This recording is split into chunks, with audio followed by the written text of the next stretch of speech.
Shalom. We the Hebrew Israelites. We come in week in and week out prophesying the downfall of America and all the world kingdoms. Before we get started, like always, we want to give all praises to the apostles. to the apostles and elders of GMS out in New York. We want to send salutations because they double honors because they rule well, and we want to also acknowledge the fact that we've got elders and apostles here with us as well, and we got camps. I done lost track of all the camps. We got the Nebraska brothers. Got the Nebraska brothers. Us here from Chicago. We support the brothers of Indiana. Right. And like I said, we also have the apostle and the elders of New York out here as well. And we got Wisconsin brothers out here. Right. Okay. So we want to send salutations to all you brothers around the world, pushing the truth, uncut, and sincerity. And with that, we go open it up. Shalom. All right, well, we got any scripture. Give me Isaiah 13:1 to start off. Okay, now you 1 minute. okay. Do you know you're Israelite by blood? Let's deal with the signs. Let's deal with the signs. Just deal right there. Got 1 minute, bro. Okay, huh? We got like 1 minute. We got one. So we need a 1 minute crash course. Okay. got 1 minute. What is your father? My father? Yeah. He's Mexican. Mexican? Okay, that would mean that you're from the tribe of Issachar. Okay? Based on the scriptures. Pull up Genesis 49 and give me the scripture on Issachar. This is Genesis 49 and 14. Issachar is a strong ass, crouching down between two burdens. Okay. And he saw that the rest was good, and the land that it was pleasant, and bowed his shoulder to bear and become a servant unto tribute. Okay, so now we gonna break the scripture down for you. It said Issachar. I told you it was a Mexican, right? Okay, read it again. Issachar is a strong ass. What are you known for? Being workers. Y'all take jobs that we normally wouldn't do and whatnot. Y'all work for little or nothing. Y'all work them real long hours, right? Okay, come on. And also too, the strong ass, that ass represents a donkey. And, you know, in Mexico, we use a lot of the donkeys to do a lot of heavy lifting. Man. That's a burden ways on both sides. Okay. And he saw that the rest was good, and the land that it was pleasant, and bowed his shoulder to bear and become a servant unto tribute. Okay, so like I said, and another thing that burden that you're caught between right now is you're between North America and South America. Okay, you'll come here to work, but then you might have family back home that you're trying to work and send money to. So you're caught between two burdens that way as well. Okay. Right. And the land that it was pleasant, and bowed his shoulder to bear and become a servant to tribute. Okay, so like I said, what we out here to doing is we trying to wake up our people, give them to understand that where's Cesare Borgia? Right here. Okay, that dude right here, and the doctrine that comes with it. There's a doctrine that came with this picture. Okay, good. It's a good thing you don't like this picture. This is actually a good thing that you don't like this picture, because this is a doctrine that comes with this picture. He wasn't white, man.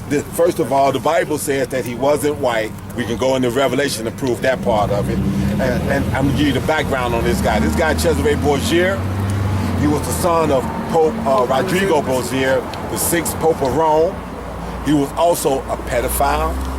He was homosexual, and he was incestuous. He was fucking his own sister. And she was engaged, and he killed the man that she was engaged to.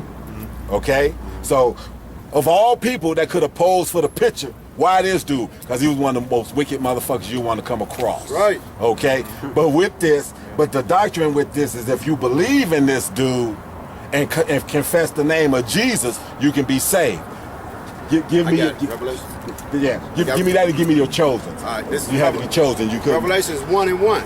The revelation of Jesus Christ, which God gave unto him a shew unto us, his servants, things which must shortly come to pass. Okay, so now what we're going to do is we're in the book of Revelations right now. It says the revelation of Jesus Christ. His actual name is Yahweh Shai, but since you know Jesus, we'll work with that for right now.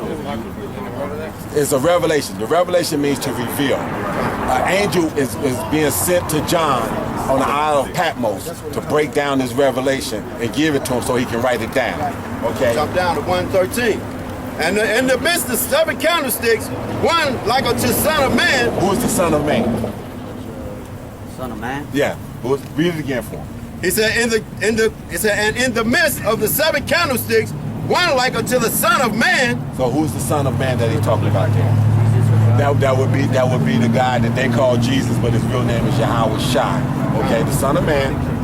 Clothed with a garment down into the foot. So it's describing what he had on. He had a garment down to the foot. Go ahead. Down to the foot, and a girdle about the paps with a golden girdle. Okay, so this is saying that a girdle or a paps, a girdle with a golden paps was something like you would say the WWE World Wrestling belt or some of the WBC Boxing Council belt. It was a belt like that. It was around his waist. It was basically built to keep knives and whatnot from being able to slice and cut them open. It's like a warrior's belt. Okay, go ahead. That's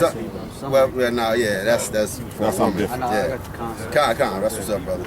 All right, and girded about the paps with the golden girdle.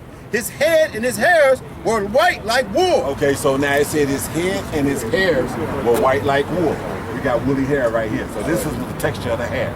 Okay. All right. His head and his hair. His head and his hair. Is on his head. His hair is on his hair. Face. Okay. And his head and hairs were white like wool, as white as snow, and his eyes were as a flame of fire. He was mad, and he was also known for drinking a little wine. So, right. Okay. All right. And his feet like unto fine brass. Okay, fine brass. Anybody got a penny? And then the Greek actually is bronze and brass. Okay, so that's cool. Okay, so bronze and brass, which is the word that's actually there, is closer to that color. It's derivative of brown. Brown, all right? Okay, bronze and brass. Go ahead. All right. Burned and his feet were like unto fine brass, as if it was burned in a furnace. Okay, so now if I ran this through a furnace and burned it, what color is it gonna turn? No, if I take this to a furnace and burn it, if I burn up anything, what color is it gonna be? Same color. So if I burn this, Or black. black. So that's what the color is describing. Now put that Judas sign on. He was a dark-skinned man. That's right. He was real dark. That's right. Okay. As like it was burned in a furnace. As if it was burned in a furnace. And his voice as the sound of many waters. And his voice was known to be able to carry. He could stand on the ship or be on the ship and have people on the shore, and he could preach to them and they could hear him from there. Okay. Like you ever seen the movie Son of Man? You know how, Jesus Christ, the resurrection and stuff like that. Yeah. You know how they paint him like he's all soft and shit, like, oh no, please don't do this, do that. Nah, his voice wasn't like that. It was loud as fuck, man. His personality wasn't like that. Roaring. He was a rough man. He was austere. Warrior. You know, so if you was doing something wrong, he would cut you out. He would tell you, hey man, you fucking up basically. That's man. right. You ain't, hey, don't do this, don't do that. Do what this is. Do what the Bible tells you to do. What did he do with the Pharisees? You familiar with the scriptures? What? Are you familiar with the scriptures? Couple. Okay. What did the Lord do when he went to the temple and found him selling doves and making his house a den of thieves? I believe didn't he execute him or something? No, he made a cat of nine tails and he started pulling their ass up out of there, turning over the money chain. So that thing like a nice guy talking about, you guys can't do this in here and do it. No, man, he was a rough man. Basically nowadays, hey, he went and made him a switch, like how my grandma used to do. Take a switch off a tree and braid it together. That's right. And he went in there and got to whooping their ass and flipping tables open, man. That's right. You know, that's a rough man. That's man. right. You know? Yeah. And that's because our people are hard-headed as hell, man. That's right. That's right. Hard-headed people. Like you do to a child, man, you gonna rebuke them, man. You gonna rebuke your children. You gonna, if you have a son, like you got a son, but I got a son. My son had the bag. What I'm gonna do? I'm gonna whoop his ass. That's what he gonna do. He gonna whoop my ass because that's important to us. What you see? Wait, not to be doing all these smoking weed or eating pork and doing all the bumming and shit out here. Exactly. I can say something real quick, brother. Everybody knows the story about the Lord, right? You ever watch Mr. Rogers? Ain't nobody want to kill Mr. Rogers, man. Right? People won't kill somebody that piss you off or say something bad about you or say something to the core. You know what I'm saying? Like I say, sticks and stones may break my bones. Those words do hurt. and his words were hurting people because he was calling them out. Like you see a woman walking up the street, half her ass hanging out, and you call her a slut, then she's gonna get offended because she's dressed like one. Okay? But she's so a slut. you call it how you see it. So that's how the Lord was going around. Now there's a difference between being all angry and disrespectful based on calling how you see it. You know, if you see somebody disrespecting you, say get the fuck out of my face, you're disrespecting me, they gonna get offended, but you call it how you see it. And that's how the Lord was. He called it how he see it. When he see somebody wicked, he called them swine, called them snakes and vipers, called them devils, okay? And he just called it how he see it, and that's what we're doing, okay? And that's what we have to do as a nation. Here it is, the so-called white man putting hell on us, and our people ain't calling it how they see it, man, okay? The white man has put all us under oppression. You're a devil, you know? And we say that to basic niggas out here, oh, don't be saying that, you gotta keep your inside voice. No, you're a fucking devil. You crackers out here devils, and y'all killing our people, man. That's right. When I say devil, when I say crackers, I'm talking about the so-called white man by the sea. You know, as we talk, the brother talking over the brother over here, he might not be a so-called white person. Okay, you know, it's confusion of faces, right? You know what I'm saying? But I'm talking about them KKK. You know, the police, 50, 40, whatever you want to call them. We talking about them, okay? That's the enemy. You gotta call it how you see it. Yourself. Examine yourself. Call yourself how you see yourself. Okay? You shouldn't accept yourself as fucking up, man. That's unexcusable to all of us, man. When you fuck up, that's unexcusable. Evaluate yourself. Evaluate this world and call it how you see it, and then and get to the goal, man. At the end of the day, Yahweh Shai, when the world called Jesus Christ, is a dark-skinned man, and he wasn't no punk, man. And he called it how he see it, you know? Okay. And to piggyback on what he's saying, and see, everybody talks about the kingdom coming and whatnot. You hear the churches and whatnot, they always talking about that. But let's break down a little bit of what this kingdom is and how it's going to come. It's not going to be a nice day. It's not going to be a pleasant day. It's not going to be a real smooth day. Well, okay, everything just went from being fucked up to smooth. This white man is not going to give up his kingdom without a fight. So I'm going to read Joel 2, I'm gonna start at chapter 2 and read a couple verses real quick. This is Joel 2:1. Blow ye the trumpet in Zion and sound an alarm in my holy mountain. Which is what we're doing now.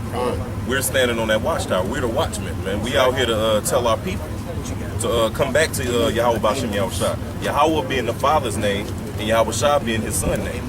You know? So you say you believe in the higher power. His name is Yahweh. Which means he exists, means he's there, man. Without him, none of this would be present, man. You know? So you say you believe in the higher power, and that's right. So we gonna give you the name, we giving you the name.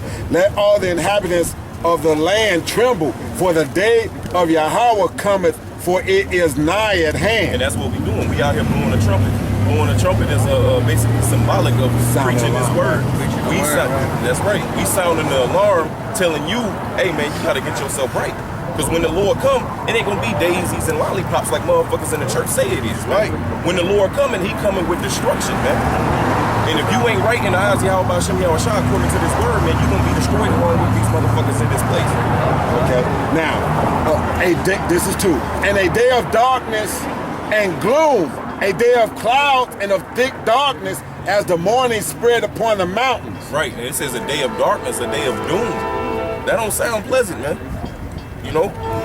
Okay. Go ahead. It's Matthew 10:34. This is so-called Jesus Christ talking. Think not that Speak up, guys. Talk over it. This is Matthew 10:34. Think not that I come to send peace on earth. I come not to send peace, but a sword. Okay. So he said that think not he come to send peace on earth. He come to send not peace, but a sword. Okay? What you gonna do with a sword? What you gonna do with a sword? Divide, separate, but you also do slain. But not just dividing people this way, he gonna actually be slicing people. People gonna be dying in the process. Okay? That's what it is. Alright, This Amos 3:6. Should a trumpet be blown in the city and the people not be afraid? Right, the trumpet is what the brothers are speaking on right now. See, y'all gotta realize a trumpet, when you study the scriptures, or if you know anything about ancient, when they blow a trumpet, what does that mean? Do any brothers know what it means when they blow a trumpet? Warning of war. Perfect. A war. So we at war right now. So we blowing the trumpet.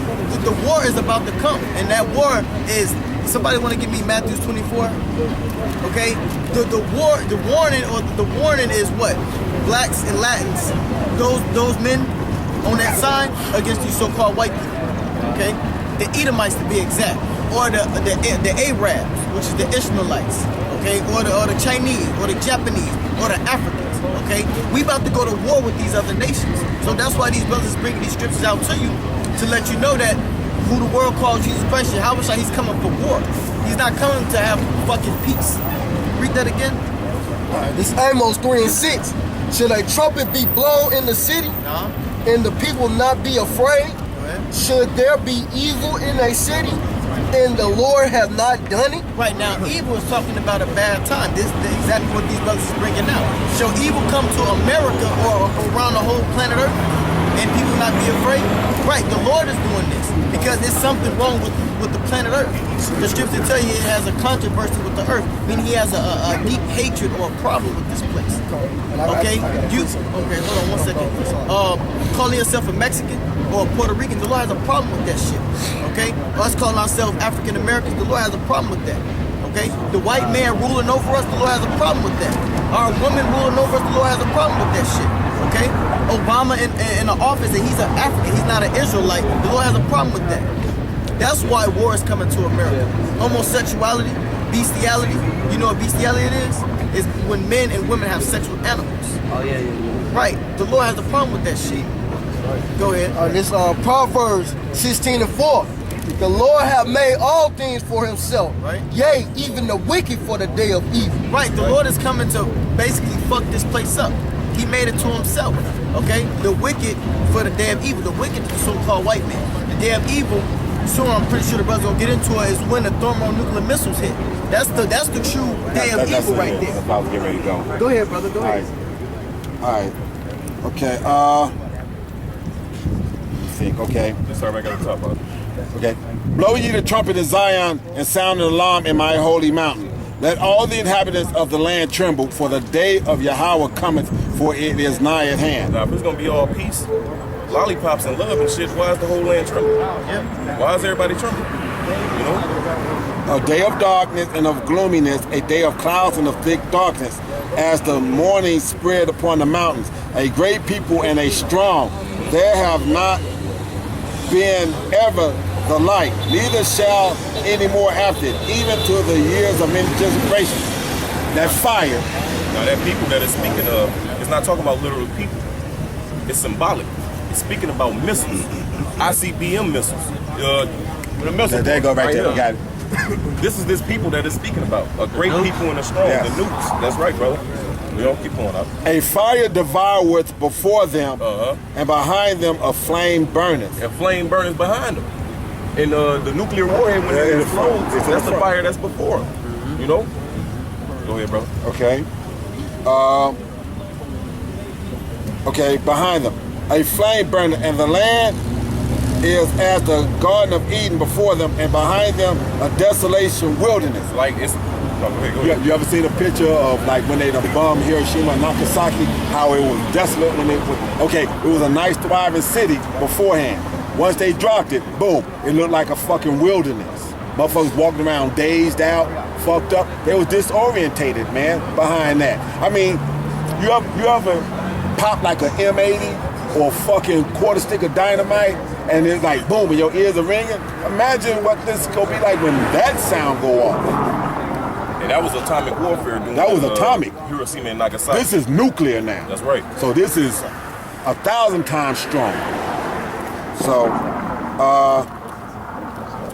okay, the appearance of them is as the appearance of horses, and as horsemen, so shall they run. So these are going to be like, how do you distinguish a car engine power, horsepower? See what I'm saying? Revelations 9. And, okay. 17. Like the noise of chariots on the top of mountains, they shall leap, devour the stub. Like they shall leap, like the noise of a flame of fire that devours the stubble, and a strong people set in battle array. Let's start to read that again. Okay. Like the noise of chariots on the tops of mountains. Okay. Verse 5. Verse 4, it's like.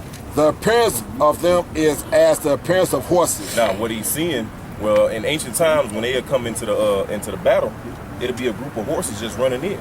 You know what I'm saying? So this is a group of missiles coming down. You know what I'm saying?